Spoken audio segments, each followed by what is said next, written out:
Deputy Prime Minister Chrystia Freeland laying out her plan to pass a 2-month GST holiday on several items and a workers' rebate that would send $250 checks to everyone who made less than $150,000 last year.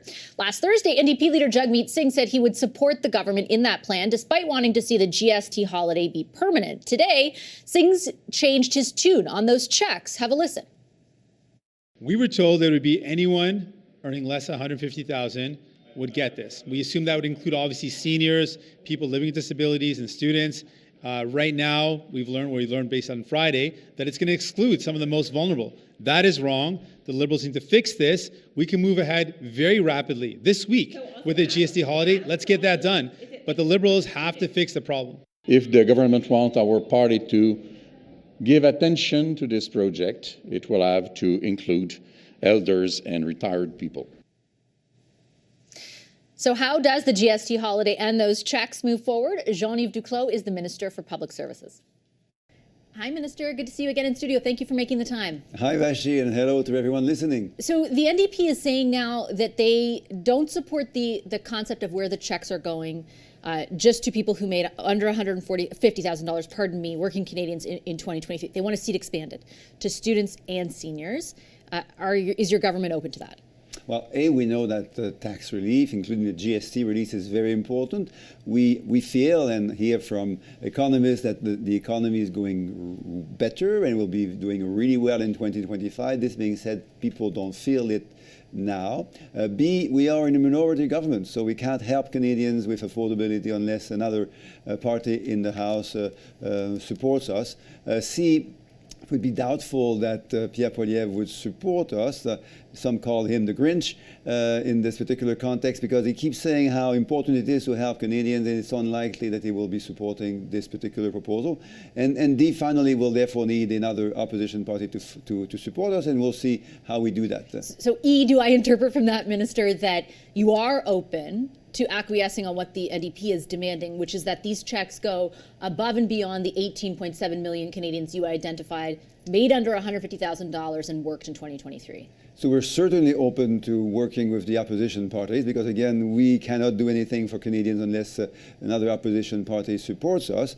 We hear from Jagmeet Singh and the NDP in particular that they're quite supportive of the forthcoming break on the GST, which is indeed going to help lots of people at a period of time where it's hard for families and seniors and others to celebrate Christmas and the holidays, given all the financial pressure that they've been under in the last few months and years.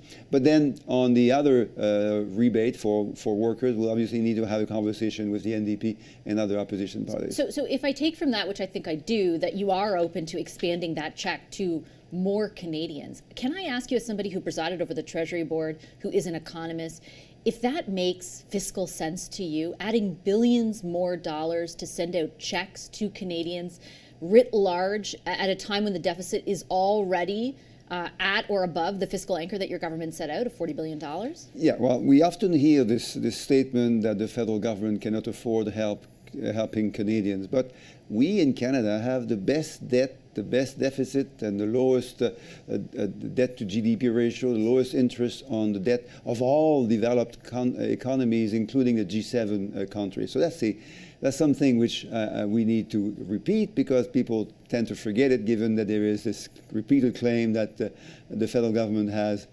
fiscal challenges unlike other governments, which is not true. We're doing really, really well, including on the economy. Inflation is down, interest rates are down, wages are up compared to prices. The job numbers are really good and will be increasingly good in 2025. So again, it's a bit of a mystery, but it's fine that the economists keep saying how good the economy is getting in Canada, but how little of that is felt by average Canadians. So I understand your point about, our relative fiscal situation compared to other countries in the G7. But I'm not arbitrarily saying Canada can't afford it. Your government, the finance minister, set out two fiscal anchors, one of which is that the deficit will not exceed $40 billion going forward. You have just signaled tonight that you're willing to add, in addition to the $6.3 billion you already announced in relief, even more if the NDP so requires it. Is that Does that make any economic sense to you? I haven't signaled anything of that sort. You said you're open to, you didn't say no. You didn't say, well, no, we're set to this. Well, we're pleased that the NDP will be supportive of our GST tax break, which is an immediate tax break starting in less than a couple of weeks now. So this is good news because this is the immediate tax relief that Canadians are looking towards. We know that Pierre Poilievre will not support that.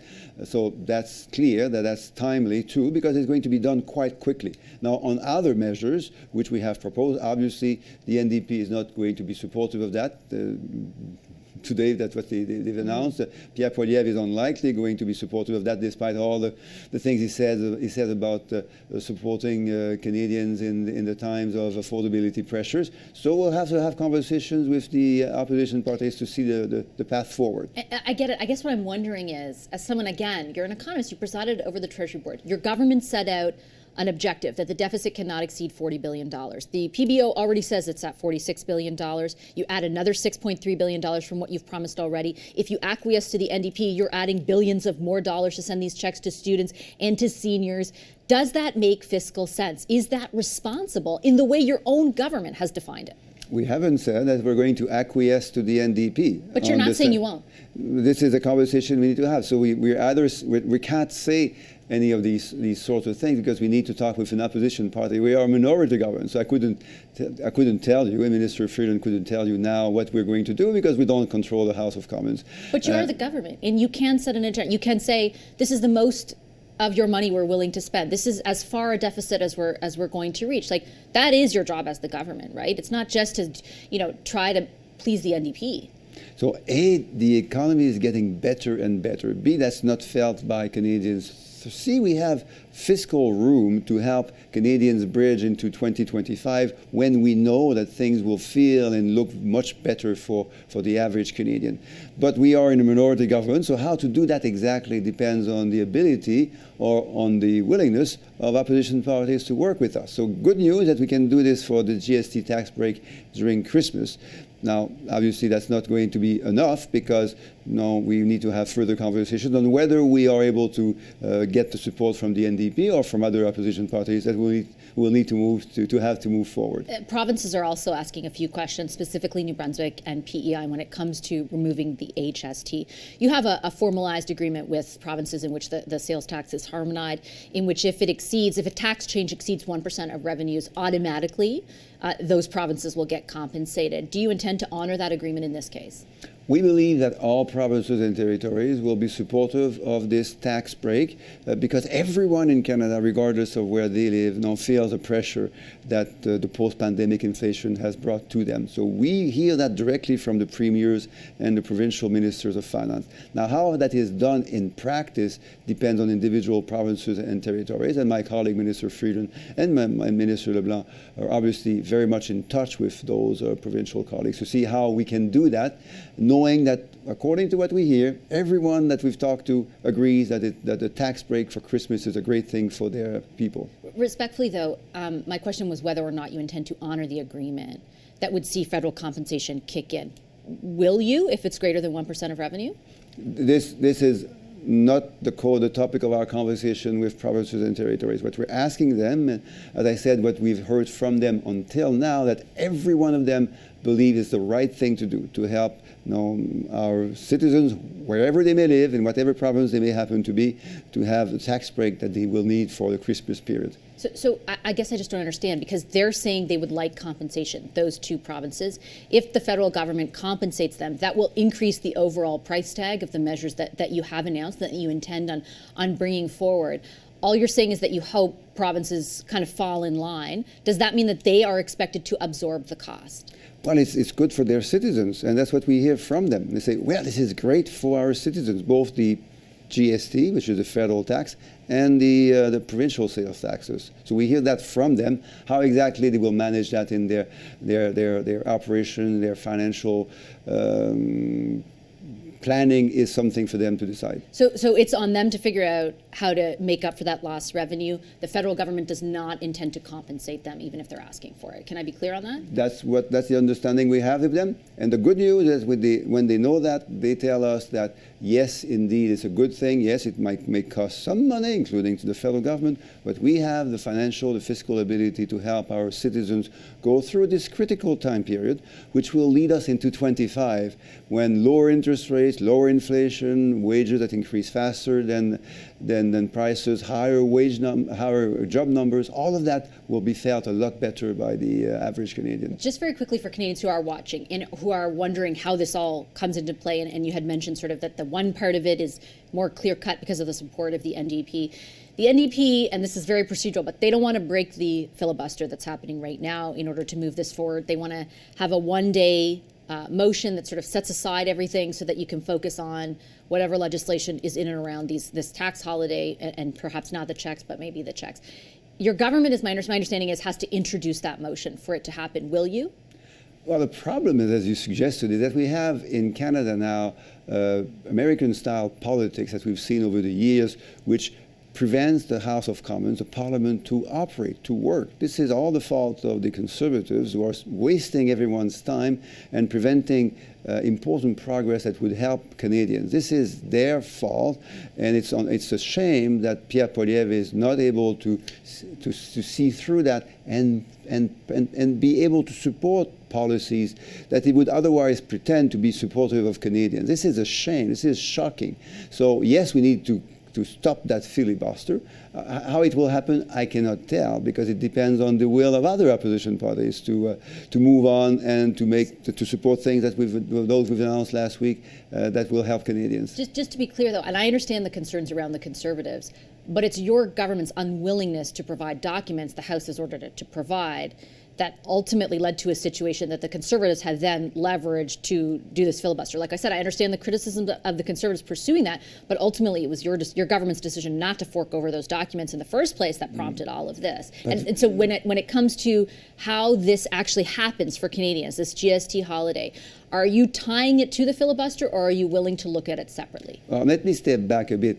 The RCMP told the Conservatives and the entire House of Commons that it would be irresponsible for Parliament to hand those documents to the RCMP. It would make the RCMP's work more difficult. Now, they don't want those documents, but the Conservatives are not listening. Well, I spoke to the RCMP commissioner, to be fair. He didn't say it explicitly like that. He said that they don't know if they can use them in court, or that, that he was concerned about perhaps the precedent set, but he had a way of dealing with it. It involved a USB stick that he wouldn't look at. It wasn't do or die, the way he conveyed it. You're very polite and nice, but if you read between the lines, the RCMP says it would jeopardize their work. They don't want politicians to mingle with the work of the RCMP. That would be irresponsible. Irresponsible is also the behavior of the Conservatives in the House of Commons, which are wasting millions of dollars of taxpayers by filibustering the work of Parliament. The good news is that we can sometimes proceed, as we are with dental care and housing investment and other things that don't require the immediate attention of the House. But the bad news is that this cannot last forever. So you need to force closure, don't you, if that's your view? And if you were so in the right, why aren't other political parties supporting you outside of the Conservatives? Well, it's a question to ask the opposition parties. But it's also a question to ask you, with all due respect, right? If in fact this was everybody else's fault, why don't you have more supporters in the House? But we cannot give in and give up on supporting Canadians because the Conservatives are filibustering Parliament. We've got to do the work that Canadians have elected us to do. And unfortunately, it's a lot more difficult to do that in the context of the current Conservative behavior in the House of Commons. Okay, on that note, I'm going to leave it. I know your time's limited. Minister, I appreciate it as always. Thank you so much. Thank you, and have a great night, everyone.